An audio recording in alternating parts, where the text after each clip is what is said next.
Students, in this video we will do chapter 4 quadratic equation exercise 4.4। बेटा इसमें हम जो है जैसे हमारे पास एक जर्नल क्वाड्रेटिक इक्वेशन होती है ax² plus bx plus c is equals to 0। तो हम इसमें नेचर ऑफ रूट्स के बारे में पढ़ रहे थे। नेचर ऑफ रूट्स इसमें बेटा हमारे पास जैसे हमारे पास ax² plus bx plus c is equal to 0, this is general equation of quadratic की जर्नल इक्वेशन है हमारे पास। इसको b² माइनस 4ac होता है हमारे पास d के इक्वल। तो इससे हम नेचर ऑफ रूट्स को चेक करते हैं कि d is equal to b² minus 4ac निकाल के हम चेक करते हैं कि ये अगर ग्रेटर देन 0 आता है तो हमारे पास रियल एंड डिस्टिंक्ट रूट होते हैं। डिस्टिंक्ट का मतलब रूट्स क्या आएंगे, अलग अलग आएंगे, और रियल का मतलब क्या है कि वो रूट्स क्या होंगे, रियल होंगे, कि उसकी वैल्यू जो है आपके पास एग्जिस्ट करेगी। अगर d is equal to b² minus 4ac अगर हमारे पास ये 0 के इक्वल आ जाता है तो हमारे पास रूट्स क्या होंगे, इक्वल होंगे एंड रियल होंगे। इक्वल मतलब दो रूट्स आते हैं। क्वाड्रेटिक इक्वेशन है क्योंकि इसमें क्या है, पावर 2 है तो रूट्स भी कितने आएंगे, 2 आएंगे। 2 रूट्स दोनों के दोनों रूट्स क्या होंगे, इक्वल होंगे अगर d हमारा क्या आ जाता है 0 के इक्वल। और अगर d is equal to b² minus 4ac अगर 0 से छोटा आता है तो रूट्स क्या होंगे, रूट्स डज नॉट एग्जिस्ट नहीं करेंगे, रूट्स एग्जिस्ट नहीं करेंगे। तो ये हमारे पास हमने नेचर ऑफ रूट्स के बारे में पढ़ा। तो हमने इसका फर्स्ट क्वेश्चन कर लिया था। हम क्वेश्चन नंबर 2 करेंगे। फाइंड द वैल्यूज ऑफ के की वैल्यू फाइंड करनी है for each of the following quadratic equations so that they have 2 equal roots। k की वैल्यू निकाल लो। कब निकाल लो, जब हमारे पास रूट्स क्या हो, इक्वल हो। इक्वल रूट्स की उसने हमें कंडीशन दे रखी है। जैसे कि सेकंड का फर्स्ट पार्ट है 2x² plus kx plus 3, 2x² plus kx plus 3 is equal to 0। इसकी हमने रूट्स की इक्वल रूट्स है। Since roots are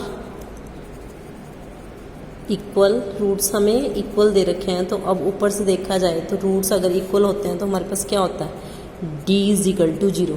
d discriminant क्या हो जाता है, 0 हो जाता है। इसका मतलब b² माइनस 4ac क्या हो जाता है, 0 के इक्वल आ जाता है। b मतलब अगर हम देखें बेटा a क्या होता है, x² का कोफिशिएंट 2, x का कोफिशिएंट k यानी कि b is equal to k और c इज इक्वल टू 3। तो अगर हम देखा जाए b² माइनस 4ac 0 के इक्वल, b मतलब k का स्क्वायर, क्योंकि b की वैल्यू क्या है k, तो b का स्क्वायर मतलब k का स्क्वायर माइनस 4a क्या है बेटा 2, और c हमारे पास है 3 इज इक्वल टू 0। यहाँ से k² माइनस 4 2 जा 8, 8 3 जा 24 is equals to 0। k² is equal to 24, k is equal to root 24, k is equal to बेटा 24 के फैक्टर्स बना लेंगे। 2 2 जा 4, 4 3 जा 12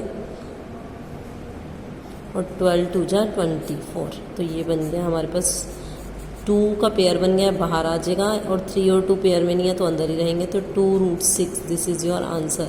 k की वैल्यू हमारे पास क्या आ गई है, 2 रूट 6। ये प्लस माइनस में आएगी बेटा, जब भी स्क्वायर उधर जाके स्क्वायर रूट बनता है तो हमारे पास प्लस माइनस का साइन आता है। तो हमारे पास k की वैल्यू क्या आ गया, प्लस माइनस 2 रूट 6। इसी का सेकेंड पार्ट है kx into x minus 2 plus 6 is equal to 0। Second part हमारे पास क्या है, kx x minus 2 plus 6 is equal to 0। इसमें भी रूट्स क्या है, इक्वल है। सेकेंड पार्ट कर रहे हैं। Since the roots are equal लिखेंगे, since the roots are equal, roots हमारे पास क्या हैं, इक्वल हैं, उसकी वजह से बेटा क्या होगा, d क्या हो जाएगा 0। रूट्स इक्वल होने में d 0 आ जाता है, तो b² minus 4ac is equals to 0। b, अब b निकालने के लिए पहले हमें इसको इक्वेशन को सॉल्व करना पड़ेगा। kx को x से किया kx², kx को 2 से किया minus 2kx plus 6 is equals to 0। वही पहले a लिखेंगे, a कितना है, x² का कोफिशिएंट k, b कितना है माइनस 2k, और c हमारे पास है 6। तो यहीं से देखेंगे b की वैल्यू रख देंगे माइनस 2k का स्क्वायर माइनस 4a हमारे पास है k, और c हमारे पास है 6 इज इक्वल्स टू 0। तो -2k का स्क्वायर मतलब 4k स्क्वायर, -6 4 जा 24, k इज़ इक्वल्स टू 0। तो यहाँ से 4k अगर देखा जाए दोनों में से कॉमन आ गया, 4k स्क्वायर में भी 4 आ रहा है और 24k में भी k आ रहा है, तो 4k कॉमन आ गया है। तो यहाँ पर एक k रह गया क्योंकि 2k है ना, k स्क्वायर का मतलब क्या होता है बेटा, k इंटू के। तो अगर हम ब्रेक करना चाहें 4k इंटू के -4 इंटू 6 इंटू के, ऐसे लिख सकते हो। तो देखा जाए तो दोनों में से 4k दोनों के पास है, 4k कॉमन आ गया, तो k -6 इज इक्वल्स टू 0। तो यहाँ से एक बार तो 4k 0 के इक्वल आ जाएगा और एक बार k -6 इज इक्वल टू 0।